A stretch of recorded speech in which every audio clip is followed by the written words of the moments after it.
It seems like King Kong is gonna have a son in the future. Some sources say that Kong 2: Son of Kong is gonna be the next movie in the MonsterVerse, while some are excited, some say that this movie will be out of place. Let's see why.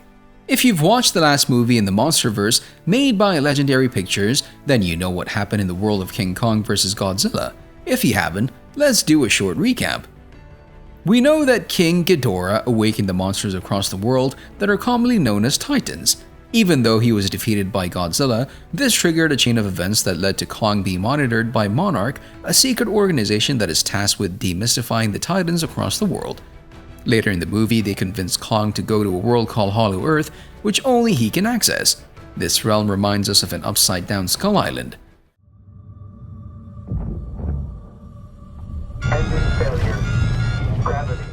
We encounter the same creatures and the same terrain, but for some reason, gravity doesn't work here. Hollow Earth is where Kong discovers his long-lost civilization of ancestors and finds the ancient throne where his species of giant apes have fought Godzilla since the beginning of time. We finally found out why Kong and Godzilla have been at each other's throat for so long. However, in the giant war, it seems like the entire species of giant apes was wiped off the face of the earth. Kong is alone. In this realm, the giant ape finds a special axe that he recovers from the skull of a giant creature, and he wields it to open a magical portal. Right then, the sleazy research scientists from Apex try to steal a sample from the earth, after which Kong releases a loud shriek, awakening all of the hostile creatures lurking inside the cave. Trying to escape, they use the portal that transports them to Hong Kong, where Godzilla is waiting to fight his mortal enemy. In the brutal fight, the king ape is overpowered by Godzilla, and he gives up the fight. But just as Godzilla was about to retreat, Mechagodzilla attacks Godzilla. Using the energy harness from Hollow Earth, we can clearly see that this mechanical beast is infinitely more powerful than Godzilla.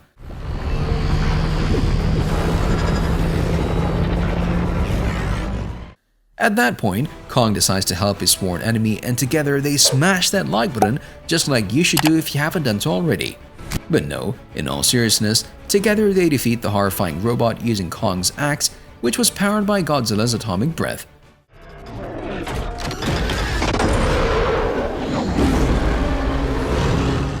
In the end, Kong becomes king of the Hollow Earth and is again monitored by Monarch. However, the centuries-old rivalry is finally over, and they agree to a truce before each of them went their separate ways. While CBR said that bringing Kong's son into the movie, we disagree. Kong is now king, we can finally call him King Kong, and as a king, he would need someone to pass down his legacy to. This is where his son would come in. However, there's one problem. As we've already seen in Godzilla vs. Kong and Kong Skull Island, all of Kong's species have been wiped out by Godzilla. So does that mean it's impossible for Godzilla to have a son? No, not really. What the MonsterVerse could do is follow a plotline similar to that of Kung Fu Panda. We know that's an animated movie, but the situation is very similar. There, instead of a long-lost son, it's a long-lost father. Even though Shen thought he killed all the pandas off the face of the earth, a small village of pandas along with Po's father managed to escape the peacock dictator's wrath. In my son's honor! What the? Pandas don't. Maybe something similar could happen in the MonsterVerse. Maybe they could reveal to us that there's a group of giant apes that have been living secretly in another realm and are finally able to contact Kong. Some might think this is impossible and it wouldn't feel natural to the story, but we say that it would be more traditional than Kong living and dying alone. Did you know that in the past, there was a movie called Son of Kong? It was released in the US in 1933 and it ran for 69 minutes. In the movie, Carl Denham, a man who's part of the group that captured King Kong, is now on a new quest. He's seeking the treasures of Skull Island. However, they cannot find the treasure. The only thing they find are the few locals who accuse Carl of the destruction of their village when he angered Kong. You're not a patch on your old man. You must be completely cuckoo to be doing this. They take him hostage, but Carl manages to befriend an albino gorilla that's twice the size of a normal human. In the 1933 movie, the apes seem to be stuck in quicksand. Carl helps a strange ape get out of the quicksand. This was more than enough to earn the ape's trust, and Carl's now on the albino ape's good side. In the movie, he's referred to as Little Kong, or simply Kiko. That name is derived by taking the first two letters of King and Kong. Kiko and Carl become best friends. The ape helps the man retrieve a giant jewel from the head of a stone idol. As they're trying to escape all of the monsters lurking inside the cave, Kiko helps Carl escape with the jewel by fighting the other monsters and risking his life. Somehow, the island begins to smash that subscribe button, just like you should do if you haven't done so already. But no, seriously now, the island actually begins to sink into the water. The stolen jewel triggered a curse that angered the gods of the land, so now a giant hurricane is threatening their lives. As the island is slowly sinking, Carl and Kiko are left alone on top of a little mound. In the last effort to save his life, Kiko picks Carl up in his arms and lifts him above his head. Just before he could drown, a rescue team comes on a lifeboat and saves Carl. Kiko drowns in the mud.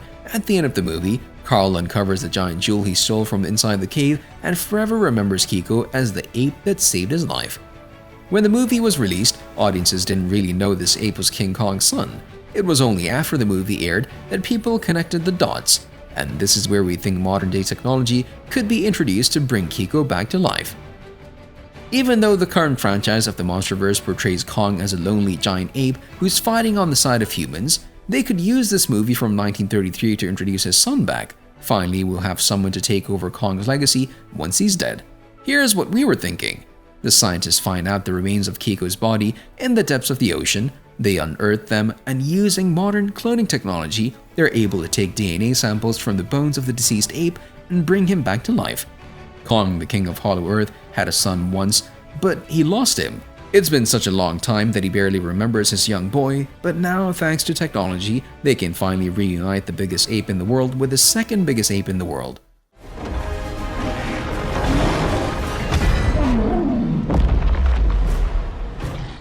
And of course, this would give Kong something to do instead of just sitting on his throne and waiting to grow old. We could see him teaching his son how to fight and how to defend himself against the other titans. And maybe, just maybe, they'll finally decide to introduce the K-Juice from Pacific Rim into the next Kong movie.